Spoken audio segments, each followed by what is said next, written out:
Hey, welcome to Crossroads. In today's episode, we'll be talking about the plan to create migrant colonies on federal land and how that plan was just blocked by Congress, including some Democrats, by the way. Also, decriminalizing theft has apparently not been good for business in America, and businesses are now going under, notably not necessarily like the big corporations as much, but definitely the mom and pop shops. Now, is that part of something bigger we'll be discussing? First, let's talk about the federal land migrant camps. Now, a plan to use federal lands in the United States to build migrant camps because there's not enough places to house them and because a lot of Democrat-led states are just putting them up for, hotels and everything else at the taxpayer's dollar. They decided to build them entire towns and so on. That plan, one of them being used to use federal lands for this, has now been blocked by Congress. And interestingly here, 6 Democrats actually joined with Republicans to vote against the policy. Let me show you this. It says here, just 6 Democrats, I'd say it's pretty significant if 6 joined, but it says they joined House Republicans this week to prevent President Joe Biden from turning federal lands into migrant camps for tens of thousands of illegal aliens who have been released into the United States interior. I'd argue tens of thousands, that's like a month's worth. If they built a migrant camp big enough for tens of thousands of people, that would, if you cover like the whole US, that would be less than a month worth.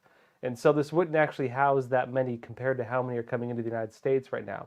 But regardless, continuing on, it says this. On Thursday, the House passed Representative Nicole, the legislation known as the Protecting Our Communities from Failure to Secure the Border Act, to block the federal government from using federal lands to house illegal aliens in a 224 to 203 vote. In other words, a pretty big loss for the Democrats on that. Notably, some of them did vote with Republicans. Now, that being said, Democrat-led cities are actually still pushing that same agenda. This only blocked it from the federal level. So at least as of now, and unless Biden declares like a humanitarian crisis and, just avoids Congress altogether in this, which personally I think could be very dangerous for him politically, especially going into 2024, and because the migrant issue is pretty divisive even among Democrats. Regardless of any of this, you have major cities already enacting this type of policy. Now, it seems, though, that really all the money they can possibly spend is far, far from enough. And it's a self-perpetuating issue because the more they give free housing, the more they give free health care, the more they give free benefits, the more people want to come. And especially to the cities that are giving it out. If you were told, in your whatever country you're from, actually a lot of come from China right now. If you were told that whatever country you're coming from, that if you go to America, they will pay for your travel. They will help you cross the border. They'll give you like GPS locations. All you have to do is, maybe just try to shimmy through between the cartels and, give them give them the United Nations bucks, they hand you whatever else. They will bus you, they will fly you into the United States. You can choose where you go. And once you're there, you can decide, well, do you want to go to Texas, where you're probably not going to get a lot of benefits? Do you want to go to Florida, where you might not get that much? Or do you want to go to New York, where the law requires them to give you a free house, a free hotel room? They're getting like 4-star treatment here. Where would you go? You're going to go to the place that's going to give you the best handout because for a lot of these individuals, they're economic refugees. They're not fleeing humanitarian crisis. They're fleeing, the 9-to-5 work week. They're coming here for free handouts because they're offering them free handouts. Now, New York and a lot of other places are already building migrant housing. Because, again, the law requires them to do it. And already, when they build these things, maybe they can house 5,000 people, which is a pretty dang big, housing project if you think about it. If you're getting that many people every week or every month or even once every few months, how many can you build before the city goes bankrupt? That's the issue a lot of people are facing right now. And it's not just New York. Let me show you this. It says here, construction is underway for a massive camp to house illegal immigrants in Chicago, Illinois, and city officials appear to be trying to hide the matter from local residents and news stations. Repurposing a parking lot for a now defunct Jewel Osco store, city worker crews have reportedly been active at the site as late as 1 a.m. according to locals. Now, Chicago, of course, they're dealing with a lot of other problems. They don't necessarily have the money for stuff like this. And keep in mind, too, this is one of the more, woke cities, and they have a lot of, free handout policies. Individuals there who were already on welfare and who are already, rely on the government for, their basic quality of life are now having to watch as people who are not even citizens, people who are violating the law by their very, by their very presence in this nation, are being treated better than they are. How do you think it's going to work at the polls? But again, regardless of this, they're building this across the U.S., mostly Democrat-led cities, New York and so on. And a lot of them are trying to do this as rapidly as possible because as soon as winter comes, you're not going to be sleeping outside in winter. You're not going to be pitching tent in, Times Square or, sleeping in the subways or something like that. Even those get pretty cold. They're facing a real humanitarian crisis that if these cities don't build something to keep people warm enough to not die when it gets cold out, well, things are going to get pretty rough. And of course, if the migrants decide that they have to go elsewhere, like migrate south, maybe a little further south, maybe really far south, we'll see what happens. But really, they're facing a serious crisis if people decide to stay and these cities have to deal with, life or death situations. And again, most of these can only hold up maybe 1,000 or a couple thousand people. The most they can build is very, very, very far from being enough. And again, the budgets can't keep up with it. Meanwhile, let me show you this. A trucking company in Chattanooga was forced to pay the federal government, a $700,000 fine for what the government said were discriminatory hiring practices. And what were those discriminatory hiring practices? Let me show you this. It says here, according to the DOJ, the Department of Justice, the company, quote, routinely discriminated against non-U.S. citizens by requiring lawful permanent residents to show their permanent resident cards, known as green cards, and by requiring other non-U.S. citizens to show documents related to their immigration status. In other words, the company was checking to see when they were hiring people if they could legally hire them. Now, go back to the late Bush administration. Go back to even the early Obama administration. This was the law in the United States. I would argue it's still the law in the United States. You can't illegally hire people. You're supposed to check whether they are legally able to work. And again, part of that is because they have to pay taxes. Normally you have to have some kind of ID to pay taxes with. And if you don't have some kind of worker permit, how is the government going to tax it? That's the argument for it. A lot of people get around that by stealing people's identities. And there are, of course, large-scale facilities all across the U.S. and most of the major cities that assist people in doing that operate illegally, but with the, let's say, passive ignorance of the authorities. It's an accepted form of identity theft, basically. And of course, people get illegal identities using that method because, again, they have to show that they are legally able to work, even if they do it illegally to get the IDs for that. How can a company then be charged by the federal government by asking people to prove they can legally work? Let me show you more on this. It says Kevin Lynn is the executive director for the Institute for Sound Public Policy, which advocates for American workers. It says Lynn called the practice lawfare, legal warfare, the weaponization of the legal system. And he said this, the U.S. government seems to be engaging in lawfare based on questionable claims of unfair employment practices of aliens rather than focusing its efforts on behaviors that displace American workers. Now, in addition to all of this, mass migration and free handouts for citizens are again conflicting with the race narrative. And it's causing some really serious divisions among people based on the, racial advocacy camps. Let me show you this on that. Here's a statement, it says, from Reverend Jesse Jackson, one of the biggest, outspoken individuals on the whole race narrative.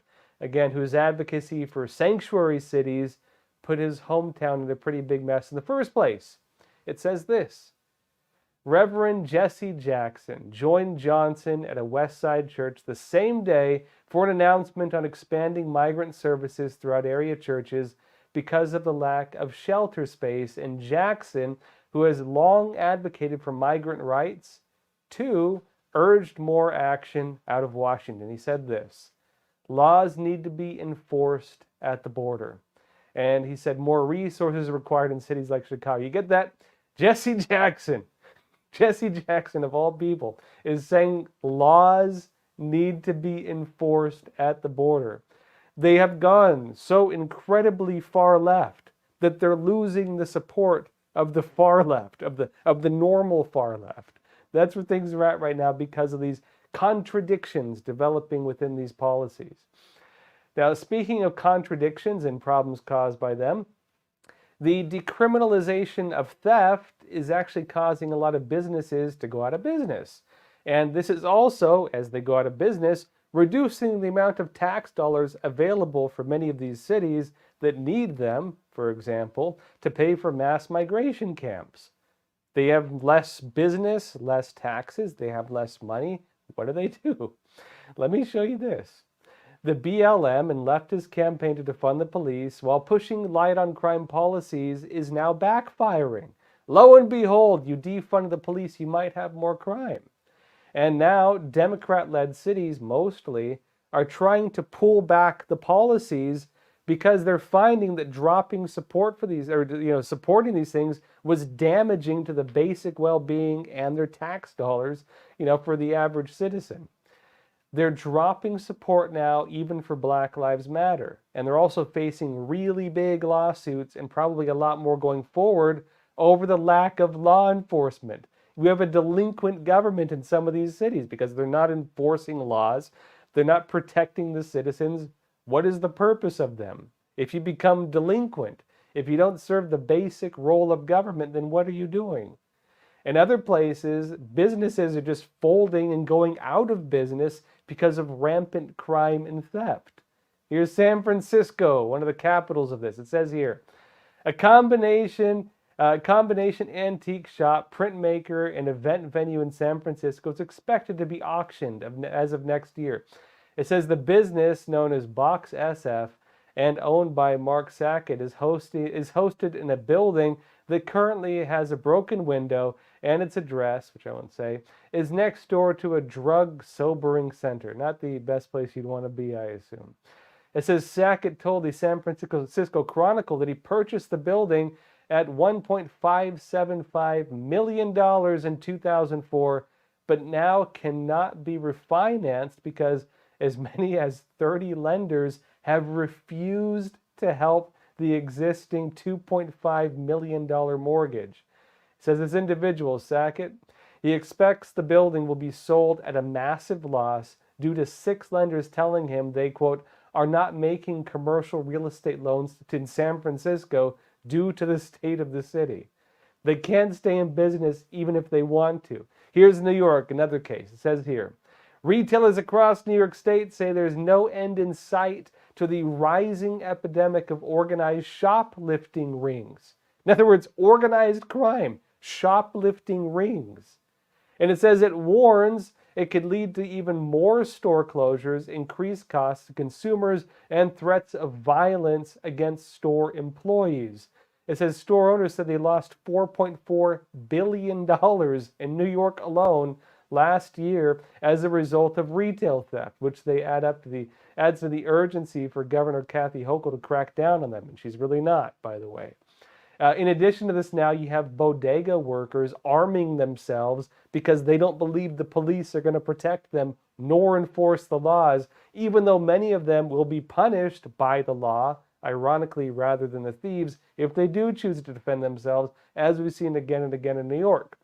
But it says here as well, Kathy Hochul vetoed a bipartisan bill just last week to the charging of store owners that would have created a task force to combat organized theft. Remember when they defunded the police in New York? Do you know what they got rid of? They got rid of well, many things, but one of them was the division that was investigating organized crime.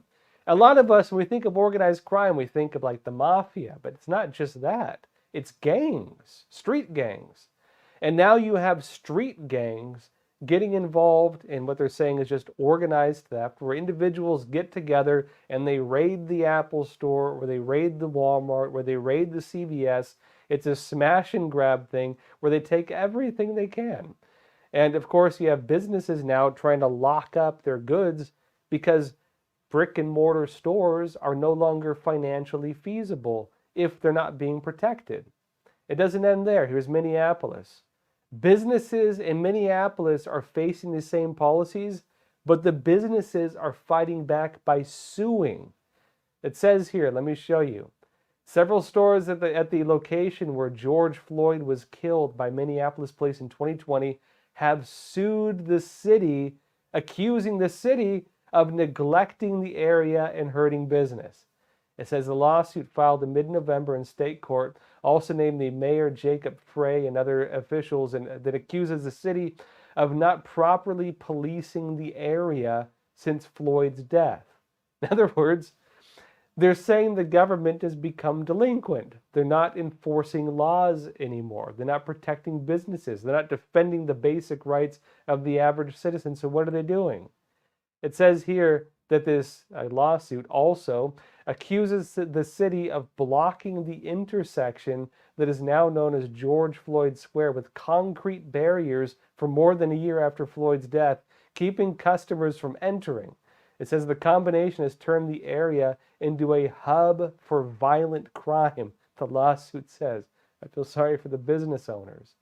Now look, again, this is a problem across the whole U.S. Take Washington, for example. Washington, D.C., heart of America. And facing this problem, what's happening? The government in Washington, D.C., they're spending over $250,000 in taxpayer money on what? To rename Black Lives Matter Plaza. And why are they doing that? Because for some reason they're drawing some kind of line in Washington, D.C., by the way, which is by no means conservative. They say crime is skyrocketing in the area around Black Lives Matter Plaza, and for some reason they're associating skyrocketing crime with Black Lives Matter, again in Washington, D.C. Let me show you this Washington Examiner. It says this. Taxpayers in Washington are footing the bill for a $270,000 paint job. Imagine paying that money to paint a street. But it says they're paying this money for a paint job to refresh Black Lives Matter Plaza, as violent crime in the district has spiked 40% since last year.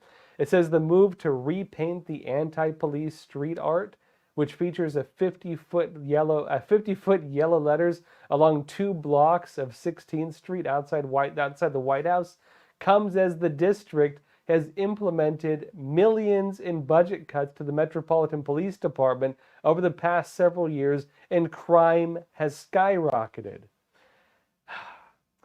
Now, that being said, if you're wondering about the impacts of, legalizing crime, they've also legalized drugs in a lot of countries and decriminalized drugs in a lot of the United States.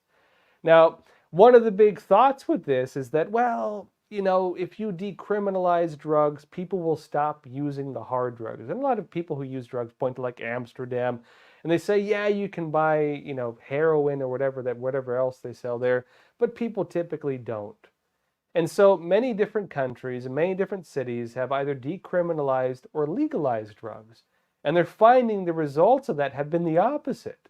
It's killing people by, the tens of thousands. It is causing rampant crime. It's causing serious issues of overdoses, even ones that don't lead to death. It's overwhelming the hospitals. It's causing massive psychosis because people are losing their minds on these drugs. and it's causing general chaos all around the world. The push to legalize drugs is leading to even more crime and even more problems, lo and behold, as many argue that it would in the first place. And because of this, well, states and even entire countries are starting to drop the agenda of saying that drugs are somehow okay. Let me show you this. AFP, it says in Ecuador, the new president, it says, repealed a policy that allowed for the possession of small amounts of drugs without prosecution on Friday, in a move that he said would counter micro-trafficking. It says the center-left president ordered the Ministry of Interior to repeal the rules adopted by former socialist president Rafael Correa, in force since 2013 to help focus police action on dealers rather than consumers, because the thought was, well, don't go after all the drugs. You know, the victims are the users. Go after the people selling them. That was the mentality. Turns out that doesn't work. It says here that the new president, who was recently sworn in, had promised to eliminate the policy on the campaign trail, saying this, that it, quote, encourages micro-trafficking in schools and creates a whole generation of addicted children. It notes that a long, peaceful haven between major cocaine exporter Colombia, Peru, Ecuador has now seen violence explode in recent years as enemy gangs with links to Mexican and Colombian cartels are fighting for control. It says homicides quadrupled between 2018 and 2022, and they're climbing to a record 26 per 100,000 inhabitants. Turns out it doesn't work. Now look, legalizing drugs does the opposite of what people claim. I understand people these days, they think marijuana is not a big deal. But if you look at what happened in places that have legalized marijuana in the United States, you have problems like this as well. It didn't get rid of the cartels. It didn't get rid of the gangs. What happened? Well, you could argue part of it might be because of government red tape.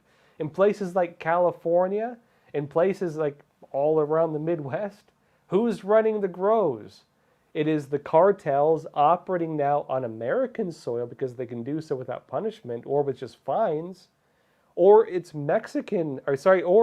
Chinese gangs that are using actual slave labor on American soil. We have actual slavery on American soil. We have Mexican cartels operating on American soil. And why are they doing that?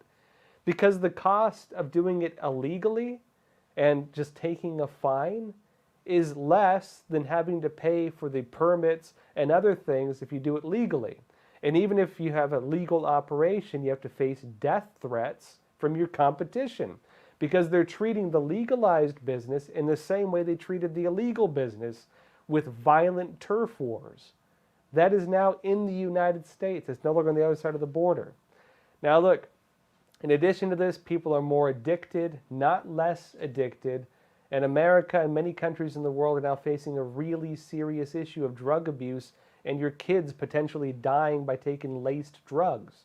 You know, if they go to a party and someone gives them like Ritalin, I'm not even joking, like the attention thing Ritalin, because sometimes they're counterfeit and they're being laced with fentanyl. Now, cartels, criminal networks, they've not become less powerful. They've become a whole lot more powerful because of these policies. Let's jump into some questions, folks. Let's see here. First off,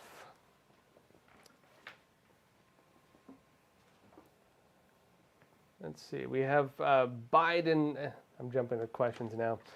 Bidenomics 2024 boycott. You're saying, following the agenda, what plans do they have once Agenda 2030, net zero emissions, 3030 land conservation force us into smart cities, essentially the China ESG model? They have to be planning for Agenda 2040 now.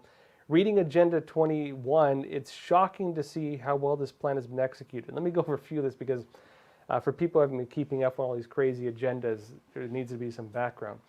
Agenda 2030 is, of course, the United Nations plan based on the 17 Sustainable Development Goals. And it doesn't really, if you talk about the World Economic Forum and the crazy stuff they're doing, a lot of that is the corporate side of Agenda 2030 of the United Nations, which represents the international government side. And of course, the ESG, sorry, the World Economic Forum side in that is they play the corporate role, which is typically on the technological developments to realize the agendas within the United Nations Sustainable Development Goals, which include a pretty broad remaking of global society. We talk about the China model, environment, you say ESG, but really ESG is more of like an international system. China, they have the China model itself. And they also have the system of, tracking every individual, the social credit system, where every single individual on your phone, on the entire government system, you have a profile, you have an account, and everything you do is measured with that. And you're given a nice little citizen score that will determine whether you're free or not free. And if you want to be free, you have to do everything the government tells you. In China, that is the, I think, beyond Orwell model they have enacted. And it's the horror story that much of the world wants to avoid. You're asking now, based on these many different agendas, basically where things are heading, and are we going to be forced into, smart cities? Without a doubt, they do have plans to implement smart cities. Ironically, a lot of that does tie back to systems the Chinese Communist Party has, let's say, pioneered. And interestingly, a lot of times when not so much in the US, but especially in Latin America, Africa, even some parts of Australia and some of the Western world, when the CCP comes in through like One Belt, One Road initiatives, and they build the infrastructure, all the critical infrastructure, they'll oftentimes build the networks that can be turned on in order to enact the social credit system. The smart city technologies that come along with the whole package, all you have to do is maybe click the on button and you have it. In some parts of the free world, Australia, for example, in Darwin, Australia, they've already enacted part of the Chinese Communist Party's, their totalitarian system. They've already enacted part of the social credit system. And also in many parts of Africa, they've already enacted parts of it. In some parts of Latin America, they've already enacted part of it. The CCP is actively doing this. The other side of that is, of course, just smart cities in general. You do have, again, part of the World Economic Forum and groups tied, more like groups tied in with it and tying in with the Agenda 2030 of the United Nations. You also have a smart city agenda, and that does include very similar policies to what China is doing. Again, it's not even just like a left-right type thing. Even Donald Trump is talking about freedom cities and the high-tech future. There is a global movement right now to reimagine the way we live. I don't even like the idea of freedom cities personally, but I don't know what he has in mind. Maybe he's literally joked about flying cars and stuff.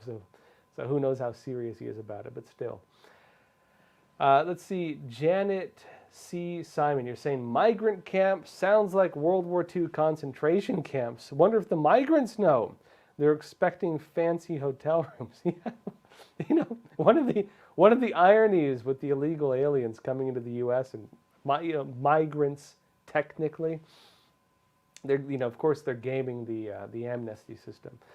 When they were in New York and they were getting put up at fancy hotels, like 4-star hotels, there are so many people coming in now that the individuals who were there, who, let's say, are just single men, were being removed from the fancy hotels and being moved to actual camps.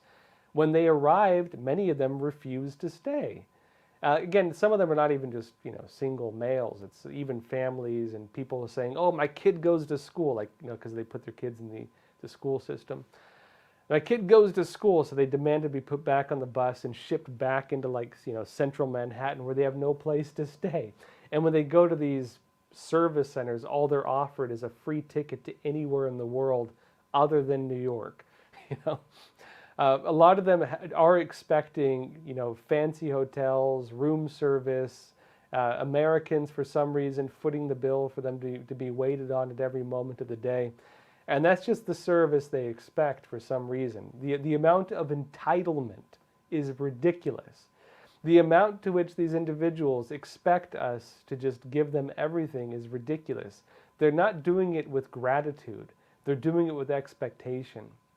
On that note as well, yeah, I think they are having a slap in the face from the realities of the system. And also, as they're bankrupting the cities and they're finding that there's not even enough money to enforce basic law in some areas, nor to keep up with the amount of chaos being caused, that life is actually better back home for many of them. It's a real terrible irony, actually. But on the note as well of the kids, you also have the issue, aside from, I wouldn't blame the kids for this, of course, but when you're having people come into the cities by like the hundreds of thousands and they have kids with them, and some of them have several kids, what do you do when they go to the school system? And the school systems are already too full to properly serve these kids. What happens when you have a room of 30 kids already and there's no more space, and suddenly you have 30 more kids? Where do you put them? Well, you tell me. You have to, of course, expand it somehow. Not only that, but a lot of them don't speak English. Probably most of them don't speak English. And it's not even like just an English-Spanish thing. Some of the ones coming from Latin America speak like really old languages, like Aztec and so on. You're having people coming from Russia. You're having people coming from China. And so not only do the schools have to accommodate all of these new students, they have to divert the school budgets into alternative language programs and offer them as well different tiers of, let's say, classes based on their education level, because different countries have different qualities of education. You can have a teenager come in who has, a third grade reading level, for example, and so you can't just put him into the grade that they would normally go into. It's causing some real serious problems with the American school system as well.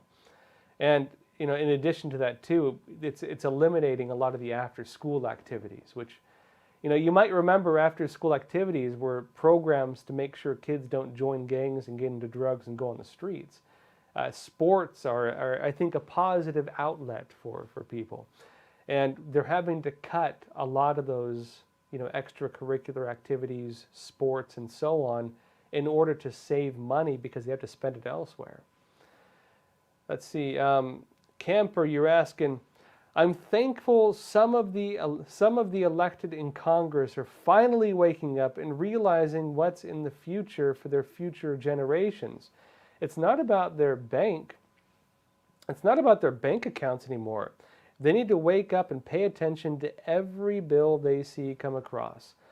It is true, actually, right now. By the way, even the government spending right now, it's a bit funny. It's not like they have an absolute for sure they're going to get everything they want on the wish list.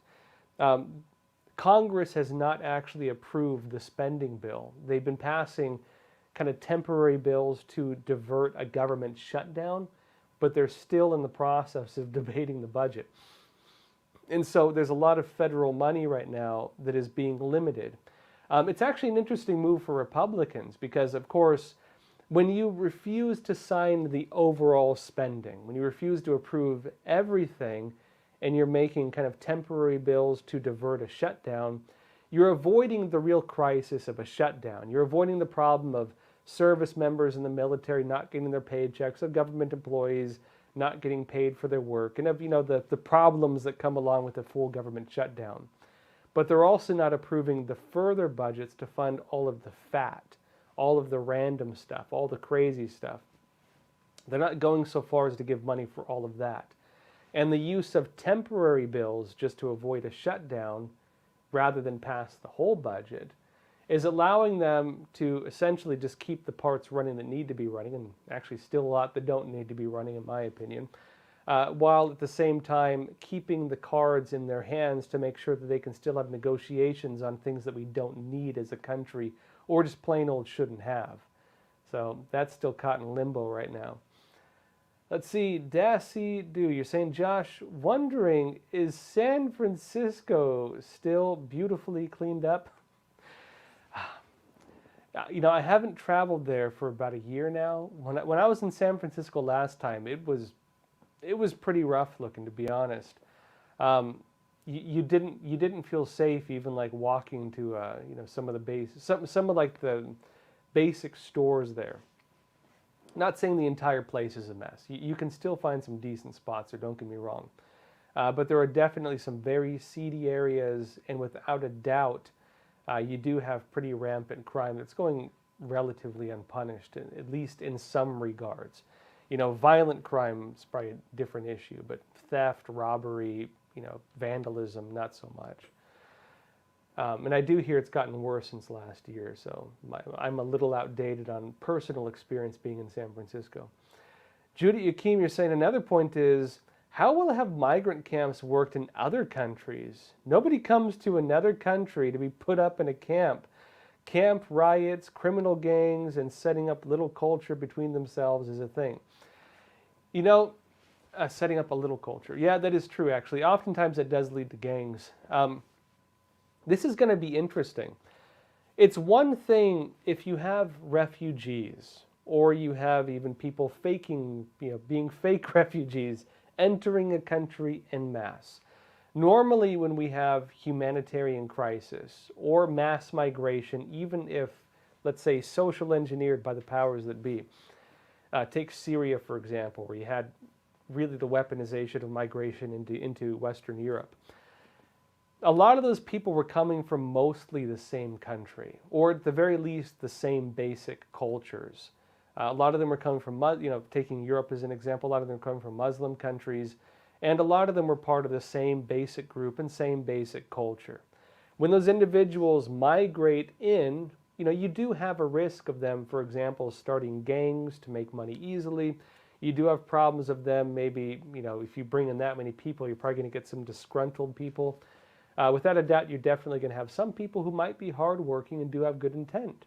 But you're also going to have a lot of people who don't. You're going to have a lot coming in who just want free handouts, who want to live off the system, and have no desire to benefit the country that they're entering. You're going to have a mix of people. Those are some real problems they're dealing with in Europe right now. But when you take people from many, many, many different countries, and when it comes to the migrant crisis now, it's a whole lot of countries. They don't speak the same languages, they don't have the same cultures, they don't have the same religions, they don't have the same views or characters, and you're taking all of them, all these different countries and all these different languages and groups, and you're sticking them all together in a camp. What do you think is going to happen?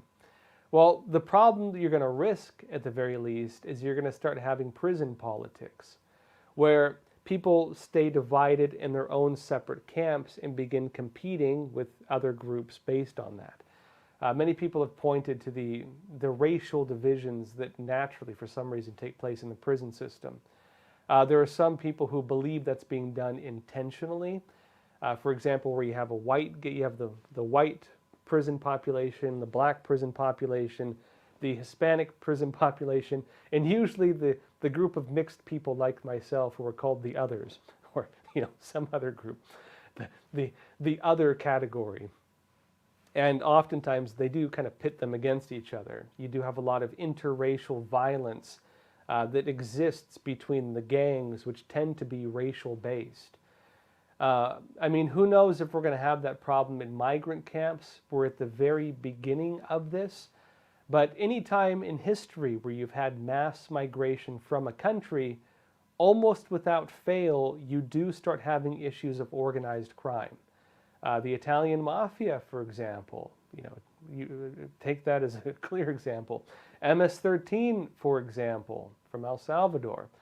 A lot of these gangs do start up because of the issues of mass migration, and usually because one group is being abused by the others, and so they band together into a gang in order to fight back against that, then realize, hey, we can use this power we've developed to benefit ourselves. That's oftentimes how gangs start. That's oftentimes how mafias start. I do think you're going to start seeing real serious problems of organized crime in most major cities. And keep in mind too, not only organized crime, but probably really violent organized crime existing in multiple different migrant groups. And also as places like New York City have defunded the task force to target organized crime. And so there's nobody even investigating it right now.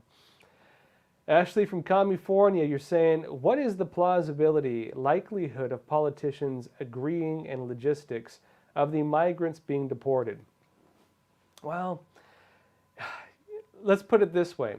I think a lot of the big cities would love to see it. New York, right? New York City, they're already trying to enact deportation. If migrants right now refuse to go into the large-scale camps they're building, what are they doing? They're going to the facilities that provide them with basic services, and the only thing these facilities now offer them in New York City, a very, very, very, very woke place, is a ticket to anywhere they want to go in the world other than New York. They are deporting them. And that's deporting them, whether it be within the interior of the United States still. You know, they're going to Chicago or wherever else where they might hear on the news, hey, they're building a giant migrant camp here. Maybe I'll go live there. Or they can choose to go to any other country on the face of the planet, and New York taxpayers are footing the bill for that. You could argue New York City is already enacting a policy of mass deportation. You can take other areas, for example, Martha's Vineyard, our favorite. Martha's Vineyard, which is where Barack Obama lives. Martha's Vineyard, where a single bus of migrants arrived, these illegal aliens. And what did they do? Martha's Vineyard called the military to deport them. That's what happens when you send the migrants to ground zero of American wokeness, you know, Obama's front yard. They call in the military to deport them. That happened. That being said, even though you can look at New York and Martha's Vineyard, and you can see these, you know, actually a lot of Democrat leaders talking about that they can't deal with it anymore and they have to send these people home or close the border. Even Jesse Jackson talking about securing the border. If Trump does it, they're going to accuse him no matter what. If Trump says, okay, we're going to deport all of them, which he is saying, by the way, he's saying they're going to deport every last illegal alien. That's what Trump's saying. If Trump does it, of course they're going to attack him because, you know, it's American partisan politics, and that's just the way our political system here works. If Biden did it, I don't know, maybe Republicans would criticize him. I actually think Republicans might support Biden if he did it. But they'd probably still make fun of him for hypocrisy, and they'd make a big deal about humanitarian abuse. And you'd probably still see a lot of hit pieces on it as well, because that's how partisan politics works. The reality is, though, right or left, conservative or liberal, Republican or Democrat, everybody's wondering what to do with these people because we can't afford to pay for them. It's a crisis without a solution, and the more money you give them for free handouts, the more you incentivize it. It is a problem. I would remind everybody, though, to look at the hand pulling the strings, which would be the State Department financing these operations through the United Nations International Organization for Migration, working with various NGOs which are shipping these individuals throughout the interior of the United States. You know, Catholic charities groups and many other groups, for example, doing these types of operations on the backs of the American taxpayer again. This is not some organic, random incident. It is a managed, well thought out, and organized campaign of mass migration into, interestingly, the United States and Western Europe specifically.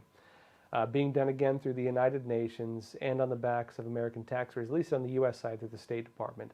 You can watch my special feature, Border Deception, where I actually went to Mexico and many parts of the U.S. border to investigate this and uncovered the networks, and I show you the proof. Let's see, KT Hudson, you're saying, who is a slave? Any taxpayer in U.S. is a slave to the other half which pays no taxes, but they still get subsidized health care. I pay their health care plus $650 a month for my own, yet I can't afford to go to the doctor because of the $9,400 deductible. Yeah, it's crazy. I know a lot of people like that. A lot of people who pay taxes can't afford Obamacare. But, of course, Obamacare is being given out for free to people who just plain old don't feel like working or can't legally work. These illegal aliens or migrants, you know, whatever group they fall under, they are being given free health care. And keep in mind, it's a bit of the narrative is a bit of a sham in general, because they got free health care before anyways. If you are not a citizen of the United States, or if you're homeless or whatever else, and you get sick, you need a surgery, anything, you get shot, you get stabbed, you fall down the stairs, you go to the emergency room, they cannot turn you away. And they treat you. You have some homeless people who used to, or they probably still do, game the system. And they'll tell people, oh, I have a stomach ache, I don't feel good. They have people, these good Samaritans, drive them to the emergency room, drop them off, and they get free food and a warm bed for the night, and a whole giant bill, a medical bill, that they can't pay. What happens when they can't pay it? You pay it through government subsidies of the medical system. And so that applies to anybody. And anybody who's not on the books has no way of being held to the debt they have incurred to the hospital system. That alone is actually causing a lot of hospitals to close their doors in the U.S. Because although the federal government will pay for it, there are limits on it, and they've been delinquent on some of those payments. And so you have an issue right now of hospitals going out of business across the United States. Back to your point, though, I would say it's slavery. How do you define slavery?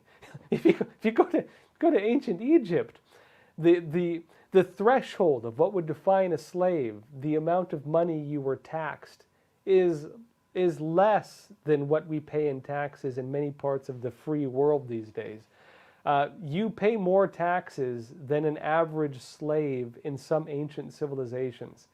You are more of the wealth you generate is seized from you by your slave masters than were actual slaves in various parts of history. Let that sink in. Because how do you define a slave?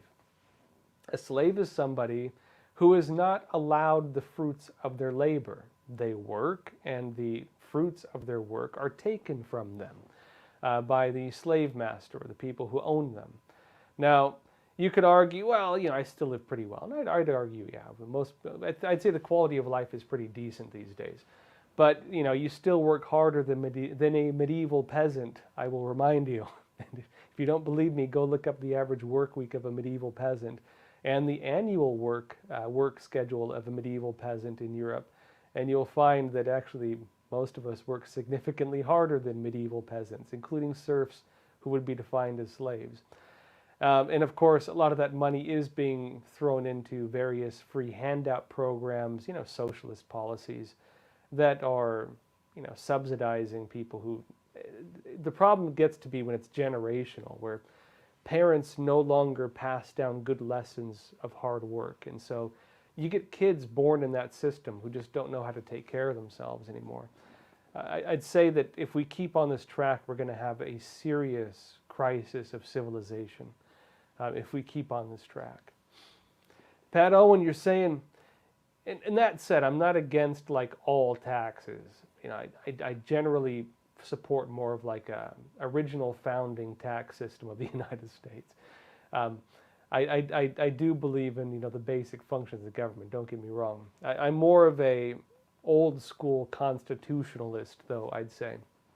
I believe the way that America was founded and the way it was intended by the founding fathers was a wonderful and well-functioning system, and we should have never changed the tax system from that, which did not include income tax, by the way.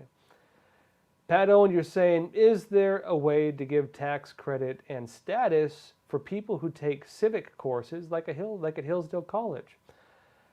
I think that'd be an interesting way of doing it. For example, teaching people civics and basic financial literacy type stuff and giving them tax credits. If you were to ask me, I'd say that the lack of education on, let's say, fiscal responsibility is intentional. I personally believe so. I believe it's intentional that kids are not being taught proper math anymore. And this is true. This goes back to John Dewey and the Owenites. Epoch Times actually has a pretty good editorial series from Alex Newman talking about the history of the American education system. It's not designed to teach you how to be an independent and well-functioning adult, which is what classical education was about. The modern education system is teaching you how to be a good factory worker. It's teaching you how to be a good person at working the 9 to 5 and, clocking in and pulling that switch and pushing the George Jetson buttons, all day long. It was something developed in order to keep society functioning as society was being envisioned. You're being taught to be a worker bee, not to be an independent, an independently thinking, self-sustaining individual. And, for kids these days being raised in that system, what does that include? Well, it's making sure they don't know how to be fiscally responsible. It's making sure that they don't have basic reasoning or logic. It's making sure that they only have the functions they need for the functions that the system wants them to serve, and nothing outside of it. I'm not saying that, the people in the education system all believe this these days. Without a doubt, I think there are many good teachers out there. But go and read John Dewey. Go and read the history of John Dewey in the modern education system, and you'll find that that is the case. In their own words, that was how the modern education system was envisioned, and the different ways it was made to function are based on that, and it's gone downhill even from that. Like the schooling I had as a kid was that system. And the schooling I had as a kid is like paradise compared to what kids these days get. I feel genuinely bad for them. Emotion 007, he's saying, Josh, why doesn't Supreme Court stop illegal border crossing? Don't they have the power? Also, if the illegal immigrants are such a problem right now, why can't Supreme Court shut down the border themselves? In my understanding, the Supreme Court would need lawsuits in order to do that. And it ties into some problems of, really states suing the federal government. And then you get into the issue of state rights and whether the federal government can override state rights. And that goes back to the Civil War of the United States, where the government can to an extent override, the federal government can to an extent override the laws of states because, again, the ending of slavery required the federal government to tell the South, yeah, we can still tell you what to do. You can't just do whatever the heck you want. This is also the loophole that allows for things like sanctuary cities where, when Trump was president and he was trying to enact strong border policies, places like New York and California and pretty far left areas enacted sanctuary cities where cities and states were going against the laws of the federal government even. It's a very complicated mess when you get into the weeds of it. I think the Supreme Court could make some pretty serious rulings on it, but a lot of that, it would be easier from the office of the president. And it would be difficult, I think, for the Supreme Court to have a strong ruling on it.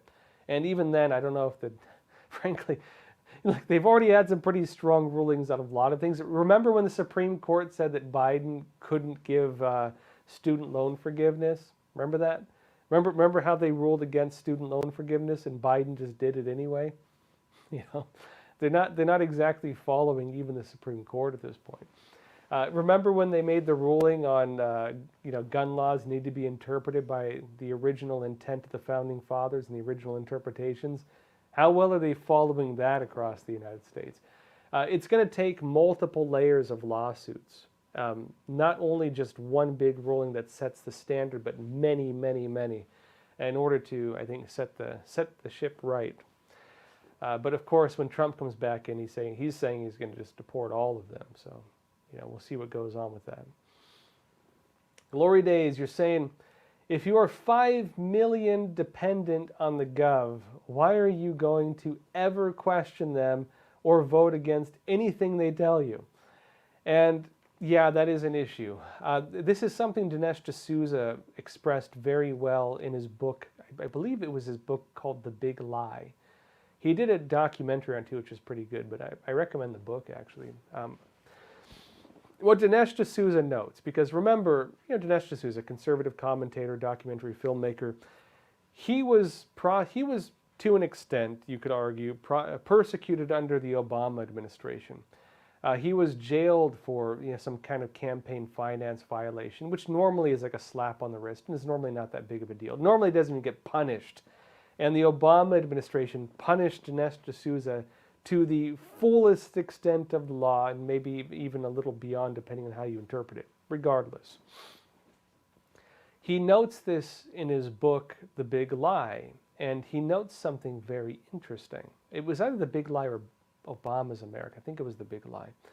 But he noted something very interesting, which was prison politics and the way that any kind of scheme works. If prisoners are plotting a heist, if they're plotting an organized crime, what do? They go and find individuals to help them carry out the crime, and then they arrange what will your cut be? What will you get out of it? And they might say, okay, we're going to steal X amount of money, you're going to get X amount out of it, you're going to get X amount, and the amount you help will be the amount you benefit from. Dinesh D'Souza alleged that a lot of woke and socialist politics work on that same principle. They say, we're going to go rob the bourgeois. We're going to go rob the rich. It's the 1%. It's the wealthy elites. It's the people who have taken your wealth from you. It's the wealthy white Americans, which is the new narrative. It's the Jews, which is what Adolf Hitler argued, who have an unequal amount of wealth, right? That was the narrative they pushed. And so what's the solution? Well, they say, we're going to go take that wealth from them. And when we take that wealth from them, we're going to give it back to you. That's the narrative. All you have to do is vote for us, is what they say. And so what do? They use that narrative to get the votes. They go and rob these individuals. They take most of it for themselves, and then they give a cut to the people who help them rob them, usually in the form of like social welfare or free handouts or more goodies because, again, they got what they asked for. You could also argue a lot of the voting system works like that in general, where, for example, campaign finance donations and big businesses, lobbyists, and so on, working to give politicians, maybe the money they need. A lot of it's done with this understanding of, I scratch your back, you scratch mine. There's strings attached. They always want something back in return. And this is, unfortunately, one of the problems I think we face in our political system that is not properly. It's difficult to deal with because it ties into the way that campaigns are run. I actually do think there should be better campaign finance laws and better laws enacted to prevent this kind of special interest. But it's a very difficult issue because a lot of people get very rich off it. And some people argue that the elected form of government we have would have a difficult time functioning without it. And so it's kind of it's a tolerated form of evil, I'd say. That said, folks, join me tomorrow, 10:30 a.m. Eastern Time. That's it for tonight. Before we go, and by the way, I'm traveling right now, so it is nighttime for me. Before we go, we have a new email address where we're taking feedback and ideas and insights from all of you here. That email is crossroads@epochtimes.com, EpochTimes.com. You can find it in the link below. And for that, send me your thoughts on Joe Biden's migrant colonies plan, the federal government wanting this, and Republicans and some Democrats joining together to block it, actually. And I want to hear what you think about it. Is that a viable solution? Is there another solution? Are mass deportations like Trump wants the way forward? Is there another thing I'm not considering? Tell me. Send an email again, crossroads@epochtimes.com. That said, folks, if you do send that, just include the name of today's episode, the title, as the subject. That way I know which episode you're responding to. And tell me as well, are you seeing this in your city also? That said, also, those of you on YouTube, Facebook, Twitter, join us on EpochTV. Tomorrow we'll be doing, of course, just the news section. We'll do the Q&A just on EpochTV. I'll be talking about even more interesting topics tomorrow, again, on EpochTV and here as well. But again, we're going to start doing the full episodes on all these channels, including YouTube, 2 days a week, Tuesdays and Thursdays. But join me again, regardless, Monday through Friday, and I will see you soon. That said, folks, thank you so much for being here. I appreciate all of you. And as always, please take care of yourselves, stay informed, stay free. Thank you.